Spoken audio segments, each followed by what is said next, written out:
Trump 2.0ને એક વર્ષ પૂરું થવામાં હવે 1 મહિના જેટલો સમય માંડ બચ્યો છે, ત્યારે તેમણે મોટા ઉપાડે શરૂ કરેલા માસ ડિપોર્ટેશનમાં અત્યાર સુધી કેટલી કામગીરી કરવામાં આવી છે તેના આંકડા વ્હાઇટ હાઉસ દ્વારા જાહેર કરાયા છે.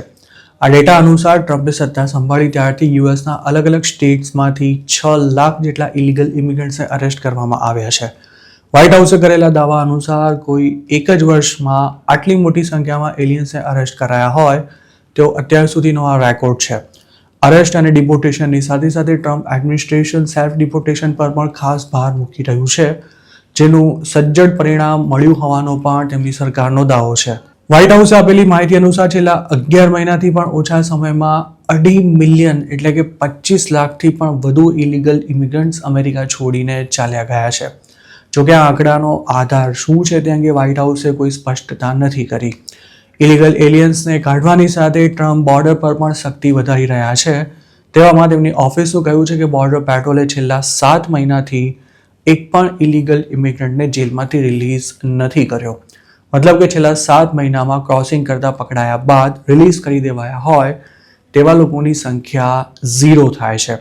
તો બીજી તરફ બાઇડન એડમિનિસ્ટ્રેશન પોતાની ઓપન બોર્ડર પોલિસી હેઠળ મેક્સિકો બોર્ડર પરથી પકડાતા લગભગ મોટાભાગના લોકોને જેલમાંથી રિલીઝ કરી દેતું હતું. વ્હાઇટ હાઉસે 2025માં અત્યાર સુધી થયેલી ધરપકડો અને સેલ્ફ ડિપોર્ટેશનના સંભવિત આંકડાને શેર કર્યા છે, પણ કેટલા એલિયન્સને અત્યાર સુધીમાં ડિપોર્ટ કરવામાં આવ્યા અને કેટલાને બોર્ડર પરથી જ પાછા મોકલાયા છે તેની કોઈ વિગતો આ ડેટામાં નથી જણાવાઈ. આમ તો ટ્રમ્પે એક વર્ષમાં 1 મિલિયન લોકોને ડિપોર્ટ કરવાનો ટાર્ગેટ રાખ્યો હતો, પણ અત્યાર સુધીમાં 6 લાખથી પણ ઓછા એલિયન્સને ડિપોર્ટ કરી શકાયા છે તેવું કેટલાક રિપોર્ટ્સમાં તાજેતરમાં જણાવાયું હતું.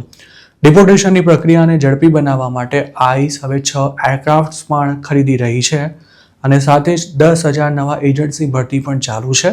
તેમજ ટ્રમ્પ એડમિનિસ્ટ્રેશન હવે મોટા પાયે ડિપોર્ટેશન જજીસની પણ ભરતી કરી રહ્યું છે.